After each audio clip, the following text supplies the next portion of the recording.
As sports history fans, we often reminisce about the legends. Willis Reed limping onto the NBA Finals court, Kurt Schilling's bloody sock, Kerry Strug's courageous dismount, and so many more. These moments often define sports history. But what about the countless injuries that did not become legends, or careers that were derailed due to inadequate care? That's where this episode's sponsor comes in. Introducing to you, ILP Sports Consultants, your trusted sports injury partner, available 24/7. Brian Maelli at ILP Sports Consultants has over 20 years of experience in the orthopedic and sports medicine industry, and he has worked with athletes across the gamut, from youth to amateurs, professionals, in almost every sport played in the United States of America, accommodating athletes at every stage of their career. This adaptability ensures that ILP services are perfectly tailored to your skill level, no matter where you are in your athletic journey. With ILP, you are in control. Choose the steps that matter most to you. Diagnosis, treatment plan, recovery, or the whole journey. ILP services are tailored to your unique needs. Rushing for care is a common pitfall, leading to future problems. ILP Sports Consultants helps you make the right decisions, ensuring that you receive timely and safe care. And here's a bonus. Brian hosts the Injured List podcast, sharing insights and athlete stories you won't want to miss. Whether you're a concerned parent or grandparent, or an athlete yourself seeking guidance, ILP Sports Consultants is your beacon of hope in sports injury management. Visit ilpsports.com today. That's the letters ilpsports.com. ILP Sports Consultants, where your well-being is the priority and your recovery is the mission.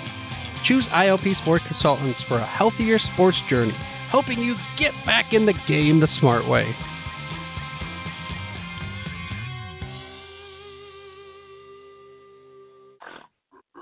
Blog Talk Radio.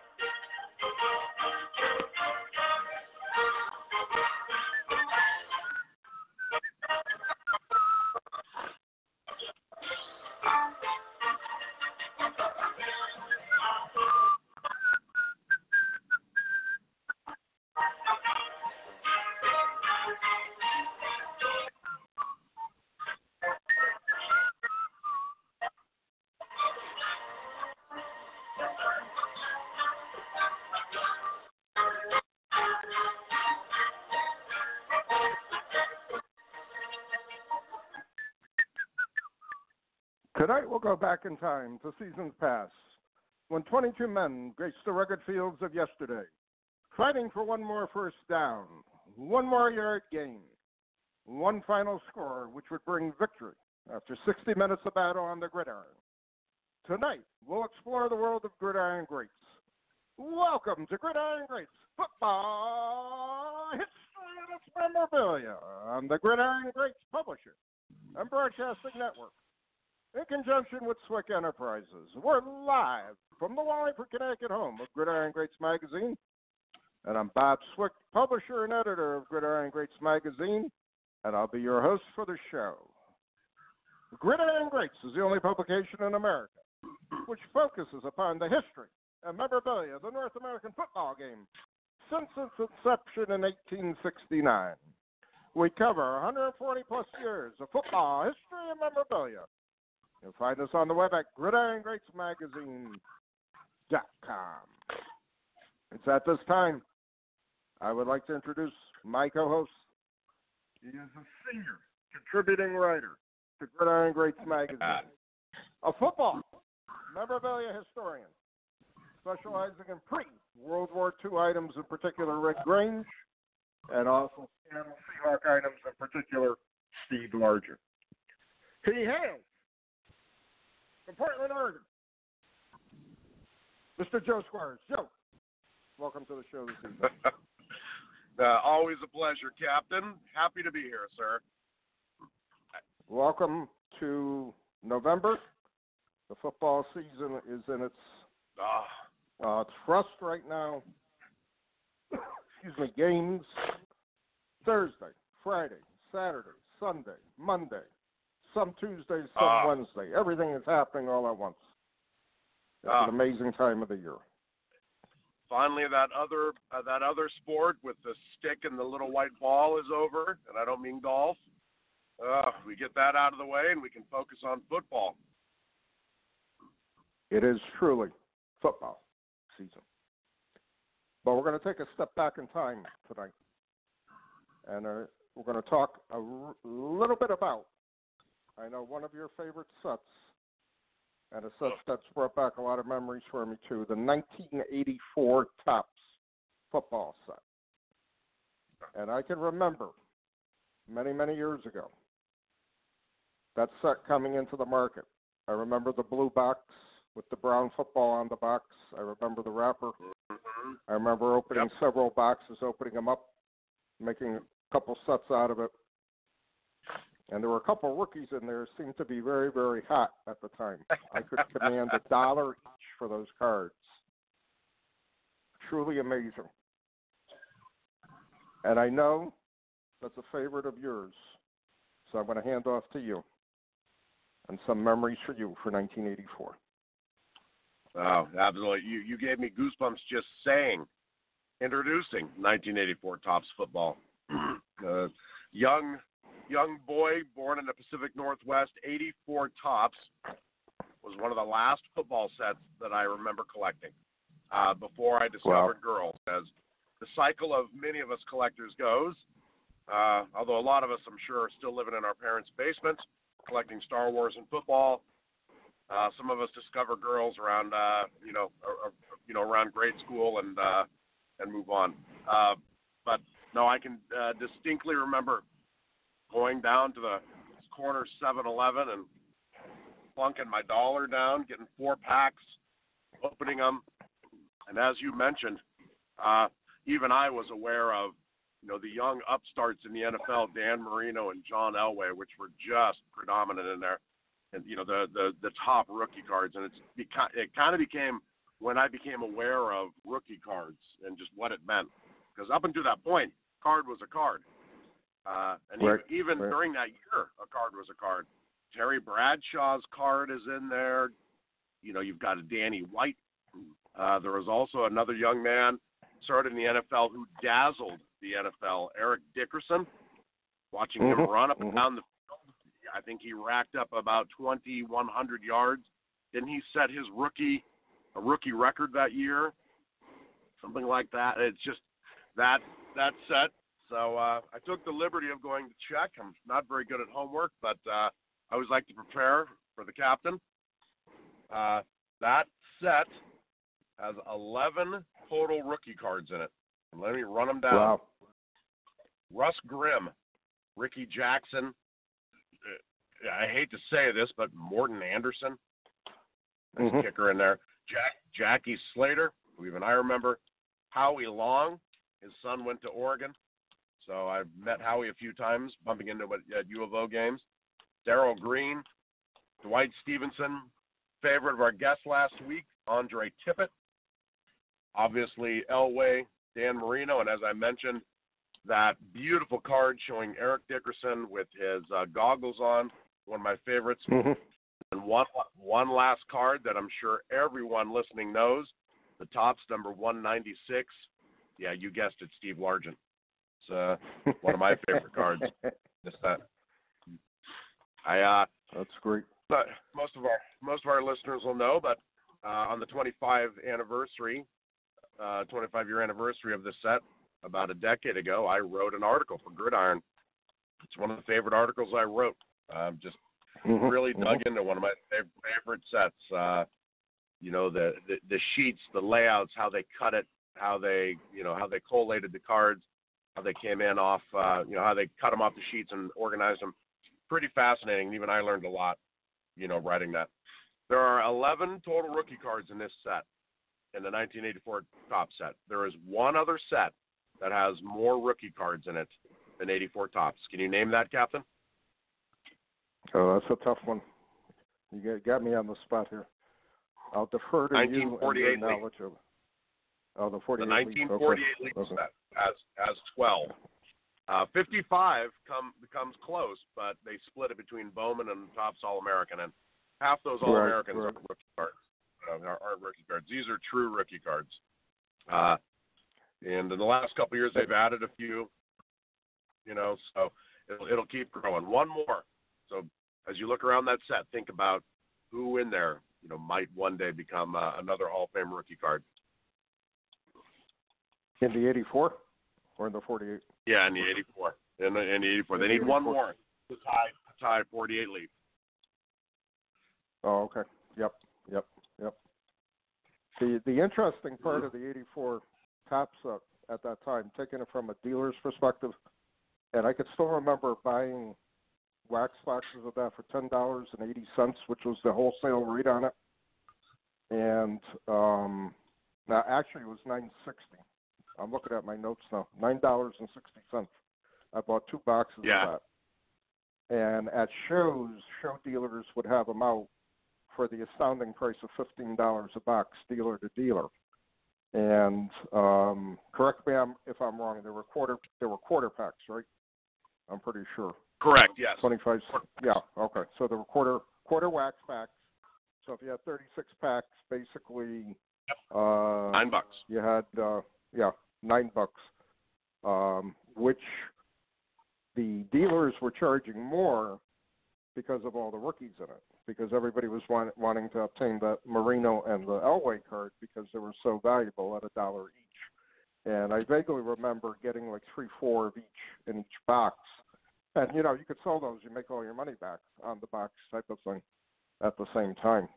So it's very interesting as far as what it's sold for. Now, I'm also looking at my notes. I fast forward, and the year was 1997. I sold a unopened wax box of it to another dealer for $125. Can you imagine that? So no, you know what they're worth now? Today, yep, I could have probably bought a new car. I could have bought a new car with what it is. A non-X'd out BBC, validated 84 Topps wax box, 36 packs in it, goes for anywhere between $800 and $1,000. Wow. So I've always wanted someone smarter than me to sit down and go, if you would have invested $9 in the stock market in 1984, if you would have invested $9 in 1984 Topps football, where would you be right now? Right. Because I mean, it's over 100-fold investment for 1984 Topps football. And I think what some, again, we go back in time, we look at trends, we look at what happened in the market over the years. I don't think there was ever a time period, in my opinion, in the hobby where there was not some sort of demand for wax packs and or wax boxes. Obviously, it waned during 1989, roughly to 1993, 94, when you had the explosion. So now you got, basically nickel and dime packs everywhere, for most of that stuff, with the exception of a handful of items. But, in making your comparison, if I had bought 10 boxes at $9 each, which I made a mistake before. I said $9.60. It's $9 was the wholesale price at the time that I was buying them. And long story short, if I bought 10 boxes, I would have $10,000 today on a $90 investment, which is pretty good. Yeah. And again, what did people do? They bought the 10 boxes of the 1989 Topps football and put it away, only to realize they're lucky to get $3 to $5 for the box now, because it's basically junk wax. And and the same thing with Pro Set or 90 score, 91 score, stuff like that. 91 clear. So the year previous. The year previous, in 1983, if you would have invested $9 in a box of 1983 wax, now that's only worth about $250, $300. If you would have waited 3 years and bought 1987 wax, like you said, 87, 88, it's worth maybe $10 a box. It's not much. Yep. So. Yep. Exactly. So, again, it's all foresight, but again, the 1984 set to me was just a classic set filled with rookies. Yep. It was a nice looking set. It was sharp looking. Yeah. It had very good correlation to it, so you can make sets to it. Yep. It was a great set to collect. And I'm going to fast forward. Brenda, for my birthday, bought me a 2019 box of Donruss hobby football, and I opened it up, and it was an interesting. I haven't opened up wax in a long time, or foil. No, it's not wax. Foil packs. And because it was a hobby box, and because the box basically went for $80, I was kind of shocked to see what I got out of the box itself, because there were so many different insert cards in each pack. So I'm saying to myself, I don't know how anybody can collect anything without opening up 7-8 boxes of this stuff to even make a base set out of it, because the rookies are short printed. And sorry, the rookies are short printed. The inserts are short printed. It was lousy as far as the collation was concerned. So I don't know what the excitement of, other than opening up a pack and pulling a $100 card out of it, or $200 card. if you get lucky, having it, it's truly amazing. Truly amazing. 84 is the last wax that I opened, so it's the last time as a child as a kid, I can remember buying wax and opening it. I didn't buy much in 83 or 82, so it's also nostalgic for me in that way. And I definitely didn't buy 85, 86 going on. So it's the last wax that I bought. It was obviously one of the most exciting seasons. I can remember the drive, John Elway against the Cleveland Browns, and watching that with a friend, a neighbor. I can remember, Terry Bradshaw, I think, got hurt that year, and that was his last year. There's a lot of stuff that's associated with that pack, or with that set. Yep. It's a classic. It's a classic, and it's one of my favorites, and I absolutely love it.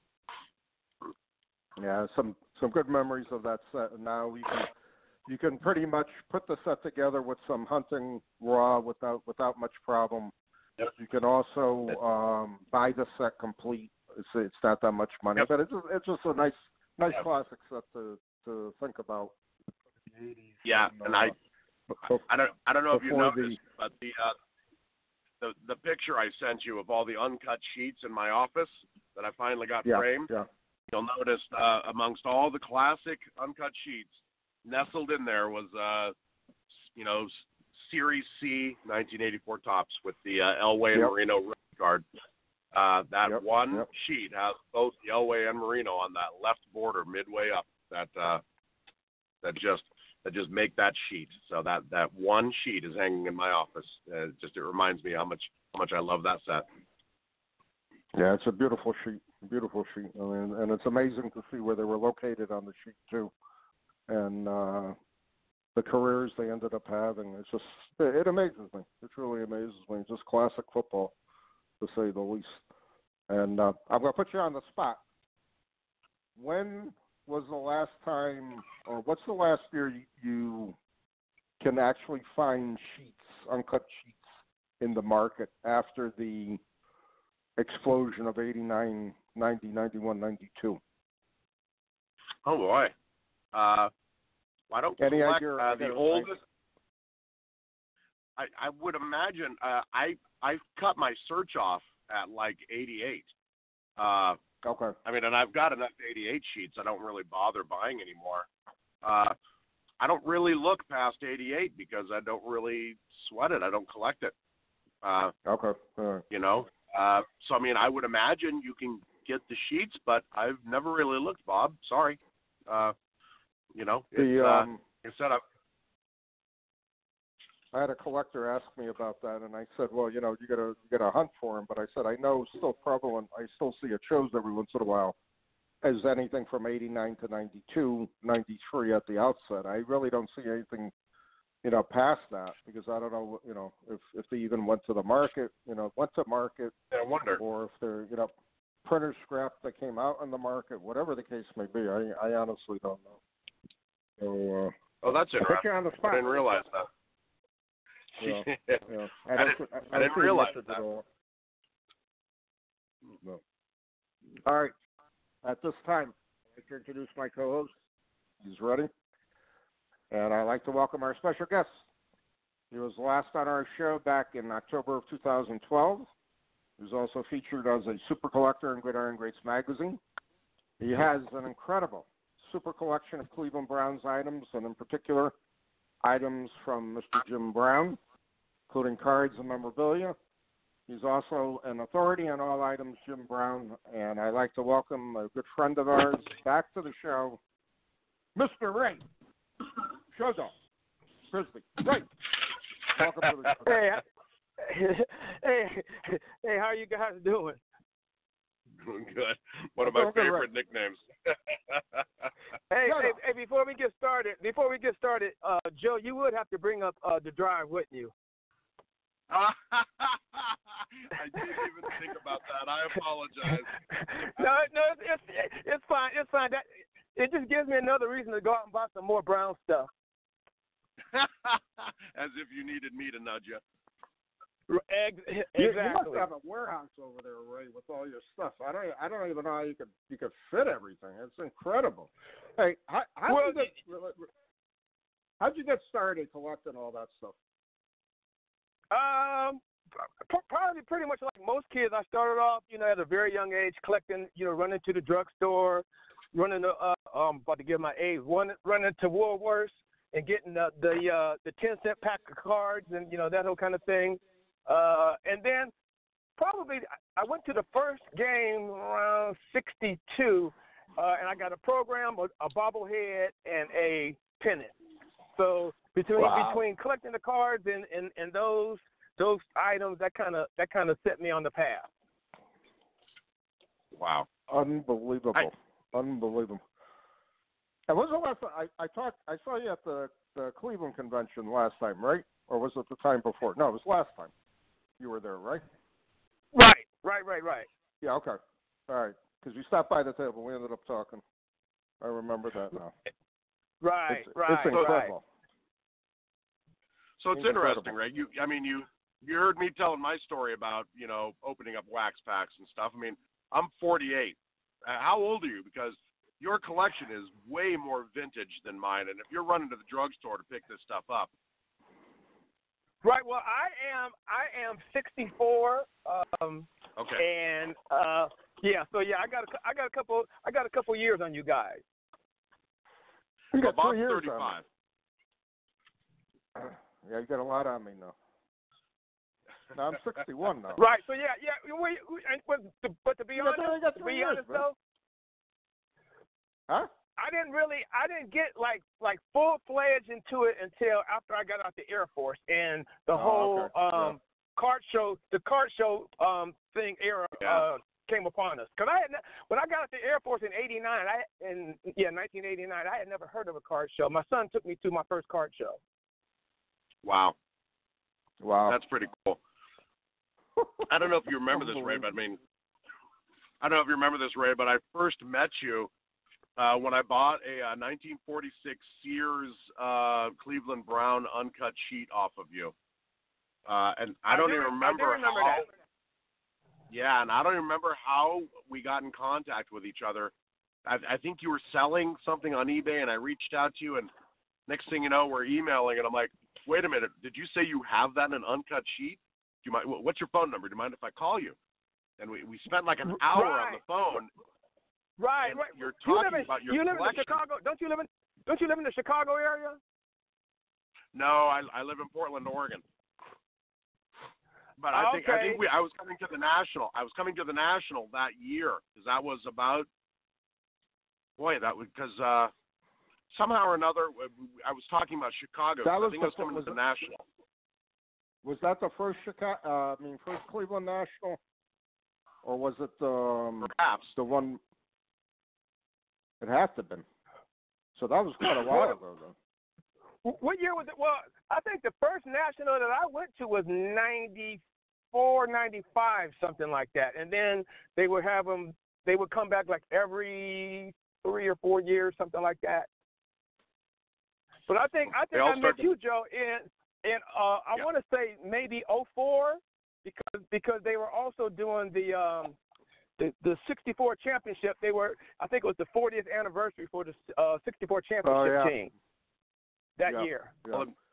I'll admit, Ray, the Nationals start to blend together. But I do remember I met you at a National, and it was right after we spoke. Well, you know, it seems like once you get past 60, everything starts blending together. I'll take your word for it, gentlemen. But no, I just remember talking to you and I'm just you're talking about your collection. I'm just like, holy crap. Bob, it reminds me of when I met Mike Blaisdell just up at a weird show in Seattle. And I asked him about something. He knew, and he went up to me, and I went up to him, and he went up to me, and then he went up to me, and he went up to me. And I was like, who are you? I was just, Ray was the same. I'm like, wait a minute, you have what? You have Jim Brown's sideline jacket? What? Where the hell did you get that? It was incredible talking to you, and I love that you're back on the show again. Thank you. But I appreciate the honor, guys. Yeah, well, I mean, back 10 years ago, 9 years ago when you're on the show, you had an impressive collection. What are some of the items you've added since then? Since we last talked to you. How much time you guys got? Okay, I'll give you a 2-minute warning. I'll just go with the big stuff. Probably because I had just finished doing that reality show, so that gives me a timeline. So yeah, since then, added a lot of game use stuff, footballs. I got that 5-foot stadium that was given to me of the new Cleveland Stadium, which basically prompted me to have a 5-foot stadium of the old stadium built. But I think for the most part, though, I really, probably since then to now, I really just started focusing on Jim Brown, whether they were programs from the games and the ticket stubs from the games, and I think I'm more between that, and I finished off all my bobbleheads. Wow, you got one. Right, you got all of them. All of them. Wow, unbelievable. Well, yeah. You had a pretty good Go for it, Ray. Go ahead.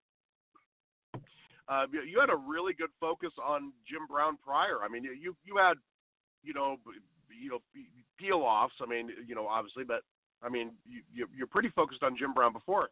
So you're saying in the last 8-9 years you've really honed in and focused on programs, tickets, game-used items from the Jim Brown era.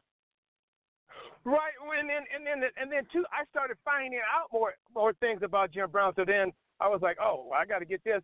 I mean, his rookie year, I didn't know he wore 3 different numbers. So it was like, okay, so first game ever, he wore number 45. Then he got 32, and then his first Pro Bowl that year, he wore number 6.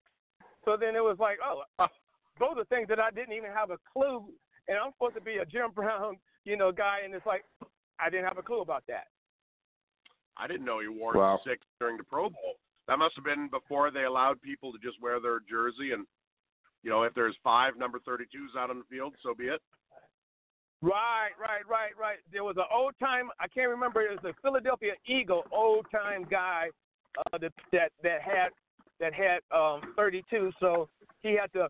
Matter of fact, I don't think there was. Well, obviously, if he wore number 6, there must have not been any numbers left. Yeah, that's reserved for quarterback. Yeah. Wow. Right. So right. So I mean, what's been the hardest program, ticket, et cetera, for you to pick up during this explosion of Jim Brown collection you've had?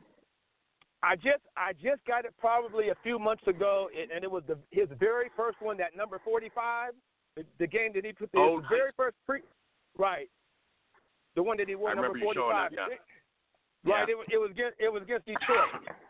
I finally got that, and hopefully on the 23rd of this month, I'll get him to sign it. A little tangent here. Is that why Ernie Davis wore 45? Is because of that? No. Well, it's Jim Brown and Ernie Davis both wore 44 at Syracuse. So I'm guessing somebody else already had 44. So Ernie went to the next number up and took 45. I mean, I don't really know the story of why he took 45. Now you're just giving me something else I got to research.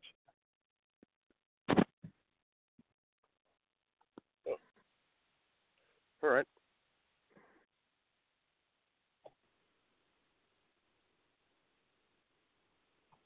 Bob, you got the next question? Yeah, okay.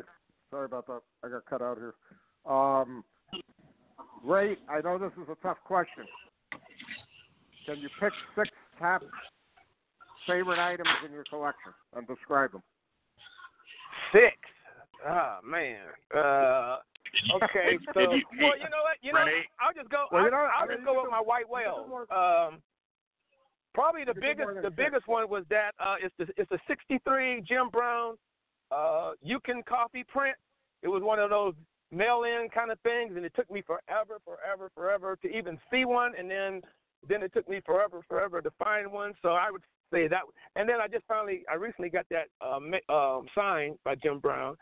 That would be one. The 1946, the Browns' first year ever. It was a 1946 game-used team-signed football. And the cool thing about that football is the commissioner of the All-American Football Conference in 1946 was James Crowley.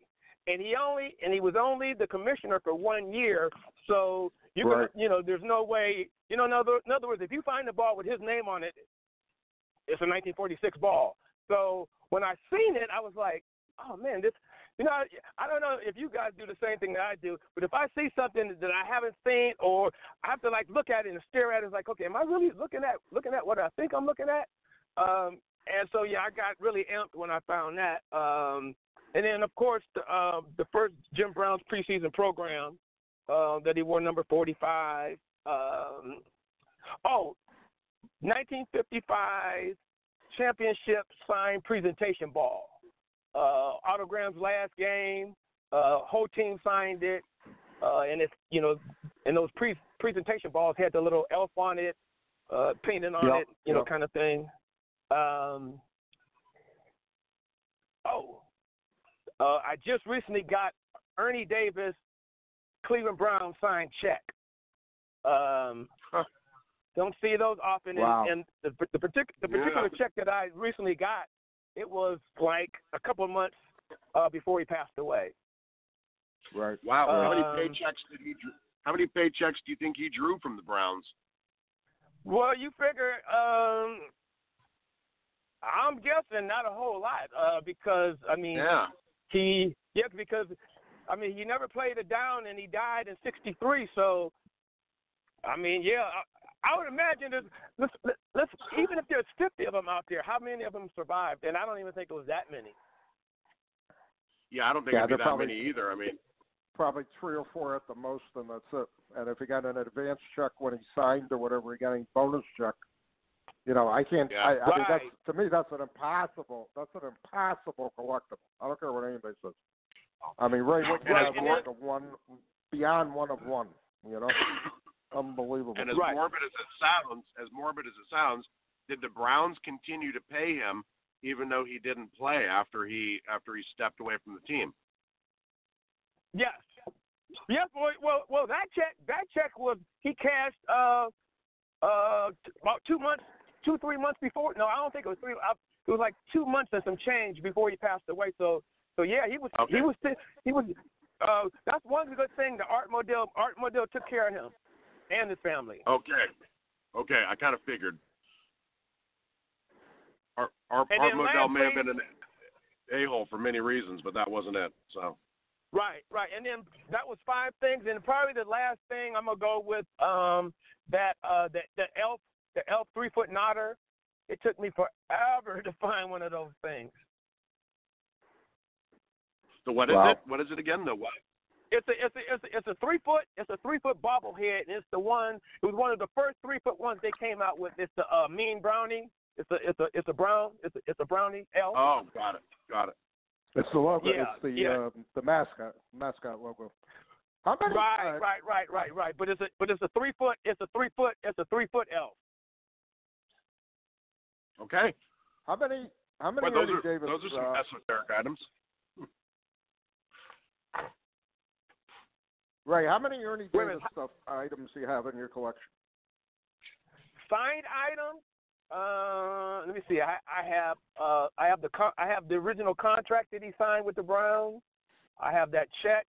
I have a team signed football. And I got a couple cards.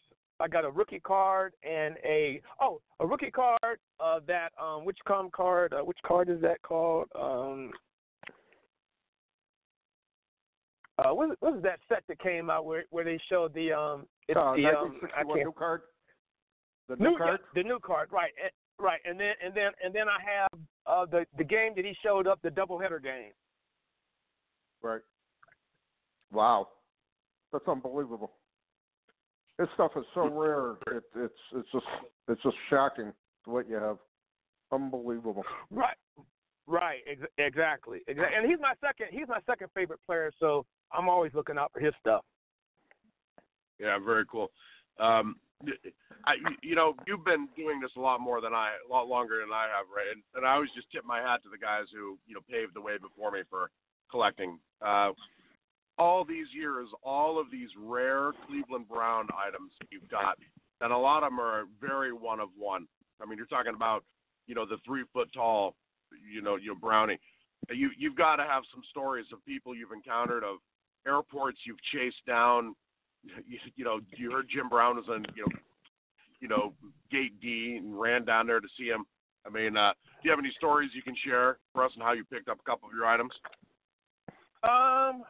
Well, there was it was a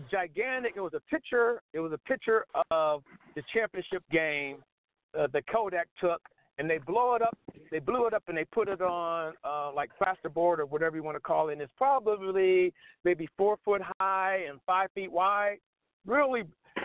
And somebody got it at the when they auctioned everything off at the stadium after the move, and I ended up getting it. I had to. What was the picture of? What was the picture of? It's an action picture of the '64 championship game, and in the picture it shows Frank Ryan is actually dropping back, and Jim Brown in this picture is actually blocking. So that kind of killed the rumor of Jim Brown never blocked. But I got invited to, it was a invitation only Cleveland Brown event at the stadium, and I took the thing, and actually what it was the 54-64 reunion. So they brought every 11 player from the 54 and 64 championship game. They brought them, and they had dinner for them. So I was able to stand at the entrance, or I should say at a table. So as they came in, as the players came in and checked in, I got them to sign. Them to sign that thing. Wow. And then the only other really good story that I could, I mean, it just gives me chills when I think about it. I was fortunate to do, probably in the last 3 or 4 years, I was fortunate to do about 4 or 5 private signings with Jim Brown. And when I say private, it was Jim Brown, me, and one other guy. So for 45 minutes to an hour, I just got a chance to just talk and, chit-chat with my childhood legend. Wow. I got to go back to that 64 championship picture. How many of the players, I mean, because Bob and I have talked about this before, I'm sure Jim Brown has seen 1,000 of his rookie cards. how often do you get to put something in front of a player that makes him stop and go, wow, where did you get this? This brings back some memories. I mean, what were some of the reactions to that? Well, it was kind of mixed because some of the guys, they were in bad shape mentally, so they just kind of looked at it and it's like, oh, sign where others would stop. Now those are some of the, you just conjured up some really good, because those are some of the stories like, I could think of Bill Willis and Lou Groza, me taking programs, and they would actually stop. And it's like, oh, man, I haven't seen one of these. And then they hold up the whole line and start looking through the program, that whole kind of thing. But the majority of the guys were really good. In terms of signing and, that whole kind of thing. But I would say probably the biggest kick that I got that particular night, though, was I didn't know Burt Jones was Dub Jones' son. So when they showed up, I didn't even recognize Dub Jones, who was the Cleveland Browns. I recognized Burt Jones, and I said, "Hey, Burt Jones, how you doing? What are you doing here?" He said, "I'm with my dad." I'm like, "Oh, who's your dad?" He's like, and he pointed, and still I'm looking at the old guy. I'm like, "Well, who is that?" And he's like, "That's William Jones, Dub Jones." I was like, "That's your dad?" And we started talking. It was like, oh my goodness, I never knew. Wow. I'll admit, Ray, I didn't know that either. But I can totally see how that would be embarrassing. That's funny. Right, and they had the Browns had made up a commemorative poster that kind of like highlighted the 64 and 54. And the cool thing was they gave me one of those posters, and I had all the guys from the 54 team and all the guys from the 64 team. That was probably cooler because, and here's the other thing. When they have those events, all the alumni come. So guys from the 60s, 70s, 80s, 90s. So wow. I have to look at guys and say, okay, is this guy from the 64 team or did he play in 74? So it was a little tough maneuvering around that as well too. Where do you keep that signed 64 painting, Ray? I got to see a picture of that. You say where is it? Where is it? Where do you keep that? And you got to take a picture of that. It was hanging. It was hanging up. It was hanging up. See, I have where I display my items. I had two like big rooms. But my biggest room that was all the way in the back, there's no heat back there. So in the wintertime it gets damp and cold, and in the summertime. So last summer, or I should say last spring, I went back there and there was mold everywhere. And I panicked, and I took everything down, and I cleaned it. Anything that had mold on it, I cleaned it up. So a lot of my stuff at this point is in tubs, or they're stocked up in some place where it's warm. Until I figure out. To be honest with you, even with the two rooms that I had, half of my stuff was still in tubs because I have too much stuff. Right. So hopefully I can contact the Browns and get them with another museum. Ray, I'm always willing to help out a fellow collector. I have a nice humidity-controlled room at my house if you need somewhere to hang that. Just as a personal favor. Hey, you don't know how many invitations. You know how many of those invitations I've gotten in the past. Hey, and Ray, just as a public service announcement, by the way, if you ever go to a Peyton Manning autograph signing and he's there with an old man that he introduces as his dad, Archie Manning was a quarterback for the Saints back in the 70s. Just public service announcement. Just throwing it out there. Now, I actually remember. Archie that's my era. So I actually remember Archie. Yeah, because we were teenagers then. So I mean, we definitely remember the early 70s. You know. Right, exactly. That's definitely true. Well, see, I graduated in '73, so yeah. Yeah, exactly. Did you continue your collection until the Browns moved the first time, or you're basically like in from '46 up until like the early '70s? I'm just curious. Oh no. I do collect some of the newer stuff, there's just not. Here's the problem with since they came back in '99. The problem is the players don't stay. It's like a revolving door. You buy some of their stuff, and then two years later they're gone. And then on top of that, their signature is horrible. It's like, what happened to penmanship? Yeah. Yep. You just mentioned something that bugs us. Yep. Go ahead. We had a guest on last week who was talking about favorite players, and just in today's free agency, you summed it up perfectly, Ray. Just your favorite player is there for 6 years. Your favorite player gets drafted. You love him. You've got all the jerseys, and then his rookie contract ends, and he's out the door. Well, see, with Cleveland, it's not even that long. They're not even playing out their whole rookie contract. It's been such a revolving door up there, circus / revolving door. It's like they're there for 2 years, maybe 3, and then what happens is a new regime comes in, they clean house, and then it's like, let's reset the clock. Yeah, exactly.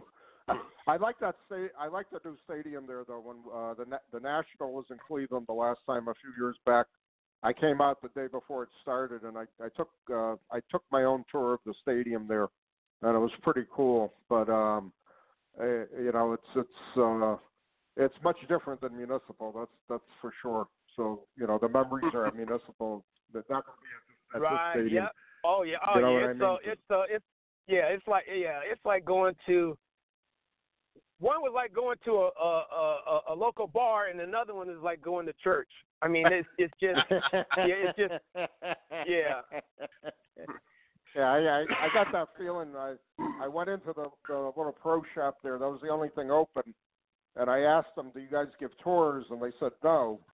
So I said, "Okay." And then I'm looking around. They were helpful. There were a couple young kids working there.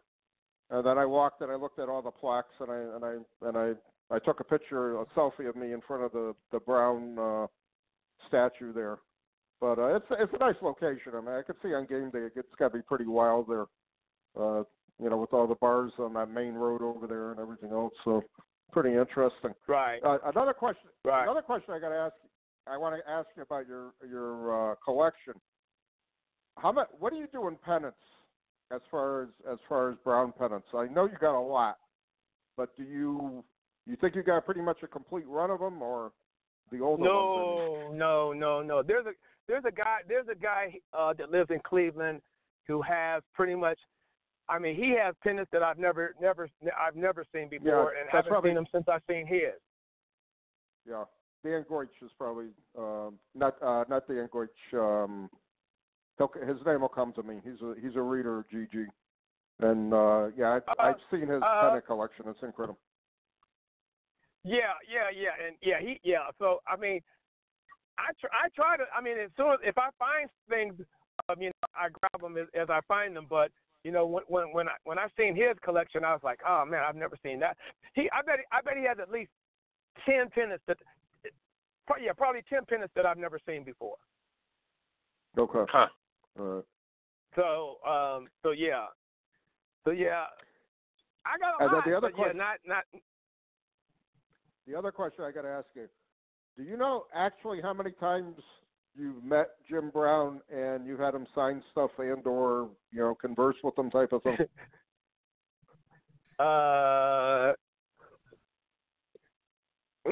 No. I mean, he knows me by name, and his wife knows me by name, so it's been a lot. Wow. But other than that, because see, I catch him at training camp. They used to do a lot of preseason shows, but they since cut those out. So I would see him at those free shows. So yeah, no, Ray. Yes, sir.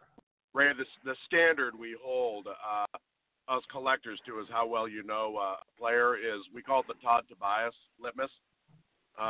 Do you have that player's cell phone number, and or have you ever been hot tubbing with that player? Because Todd Tobias has done both with Lance Allworth. He has a picture of him hot tubbing with Lance Allworth.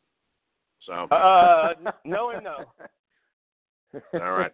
Well, we'll go zero on that. You don't You don't technically know Jim Brown. Do you have a cell phone number? Nope. All right. I'm not allowed to have Steve Largen's cell phone number. Conditions of my probation. So. That's funny. Unbelievable. Ray, you got any, I'm just curious, any advice for a beginning collector collecting stuff today? Beginning collector? Oh, man.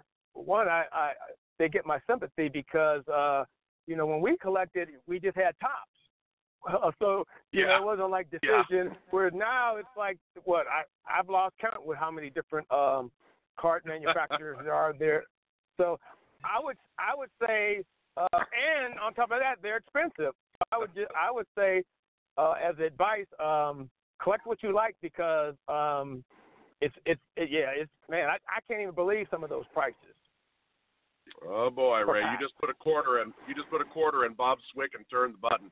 You touched on something that is very close to him. We talk about that all the time. No, because it's like the hobbyists, they're pricing themselves. In other words, if you don't get a new generation to come in, it's like you're just pricing yourself out of the game. Right. I can't agree with you more. I can't agree with you more because that, again, you see, and you saw this at Cleveland at the National. You see a father with a young son, maybe the kid's 9, 10, 11 years old. He comes to the table. Okay, what do you give the kid? $100 bill to pick out something for a couple packs or something? I mean, it's ridiculous. And in my case, I always try to keep cards on the table. So if a kid wants something, I just give them the cards. Maybe for some way they'll get interested in it, or whatever the case may be. But what's the realistic expectation today of a father-son going to a show? What are they actually collecting? They're gonna break a few boxes of 2019 Downers at $80 a box. That's really what it comes down to. It's crazy. Right. Isn't it true? Right. It's crazy. Well, it seems like they're pricing it for adults. That's what it seems like. Right. Because you have to have a job. You have to have a job if you want to continue in the hobby as a new collector. I mean, there's no there's no running down to the drugstore with a quarter and buying a pack and then running home. No, those days are done. Wait, yeah, you can't even find them. Go ahead. Like at a drugstore today. You can't even find. In some cases now, you can't find them at Walmart. So where's the kid going to buy the cards? How many card shops are still around where they can run in and buy a pack of cards or whatever? It's crazy. Oh yeah, the internet killed the card shop. Yep. Oh yeah. Listening to the two of you talk about this is the equivalent of the two of you sitting on the porch yelling, "Get off my lawn, you damn kids!" Just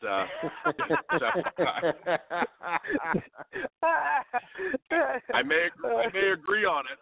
I may agree everything you're talking about, but literally when Ray said that, I leaned back in my seat, grabbed some popcorn, and just started listening. I was like, "Here she comes." Well, no, I mean, if you've done any collecting and for any length of time, you've seen the changes, and it's like they're not really changes for the good. So I don't know what the hobby's going to do. That's why I just focus on the vintage stuff because one, if I buy something vintage, it's going to continue to go up in price. Where if you buy something new, you got to go through that whole gamut. Is it going to go up? Is it going to go down? Is it going to be worthless? Yeah, exactly. I learned my lesson. I learned my lesson with the '89 score Barry Sanders. I loaded up on Barry Sanders when he was set to break the record, and then what did he do? He goes and retires, and I was stuck with all those Barry Sanders. So that was the last time. Yeah, that was the last time I bought anything fairly new. Yeah. Well, I'm lying because I just loaded up on Baker Mayfield, so yeah, I'm lying. Boy, but he's only one. He's only one player, though. I mean, it's not like And hopefully he'll get some. Hopefully he'll survive his offensive line and last a few years type of thing.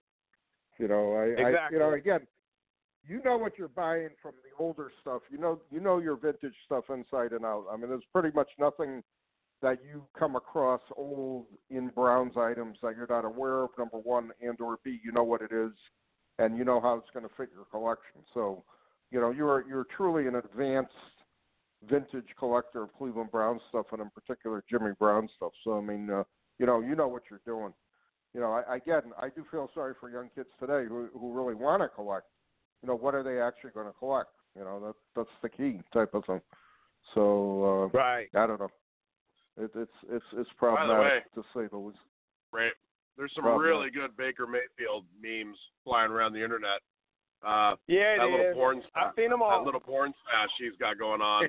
He had a press conference at the end of last game, and he's got this little porn stash going on. And man, he looks like the kind of guy you see in the 5 o'clock news professing his innocence.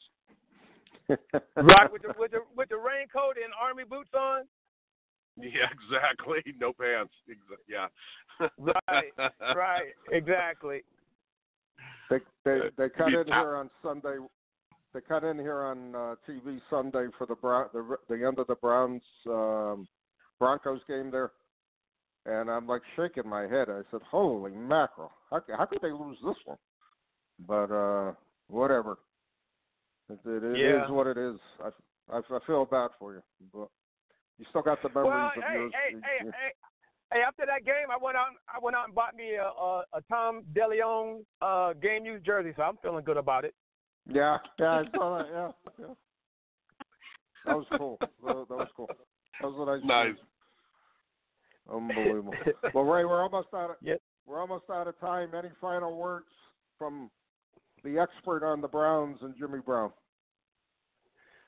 No. Hey, I feel blessed that you guys would even think of having me on your show. And I just enjoy it, and I'm gonna keep on collecting. And I can't wait for the Christmas gift exchange coming up this year. Secret Santa. Secret Santa. Yeah. I'm sorry, Secret Santa. Yeah, I can't wait. Yeah.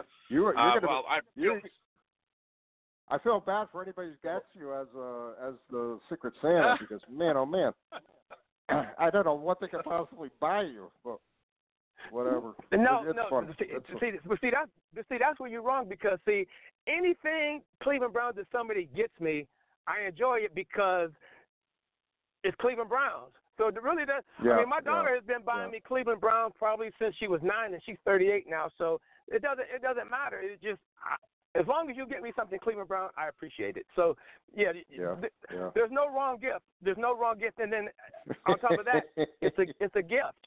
It's a gift. So no. It's a gift. But that's cool. Ray, thank you for being on the show. It's the other way around. Ray, we love you. Are a true collector. Ray, I just love you on the show. You're great. I mean, you got that passion for collecting. You're a walking history of the Browns and Jimmy Brown. I love it. I just love it. So, thanks for being on today. Hey, thanks again, guys, for having me. Okay, you're welcome, Ray. Ray, all right. Show that Frisbee. Our guest tonight, we're down to almost 2 minutes. Joe, we're going to go into our 2-minute warning and wrap up. I'm handing off to you what you learned on tonight's show. Show dog. I love that nickname. That's a classic. That's right up there with the ambassador of football, the captain. So I love it. Yeah, Ray's collection is just mind-boggling. And what was interesting, I know I ran into him the last show in Cleveland, which must have been a couple of years ago.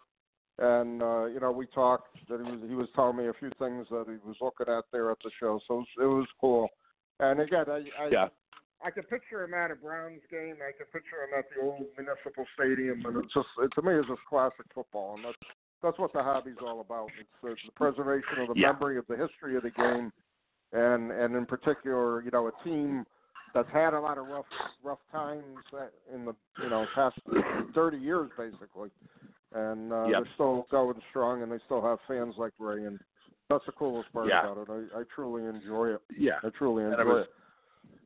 And it was cool. Now, to give a heads up, how I met him, where I was just, buying something off eBay, and then you just start a dialogue with someone, and next thing you know, I'm talking to somebody with one of the most impressive Browns collections ever, and I just remember introducing him to you and we got to get this guy on the show.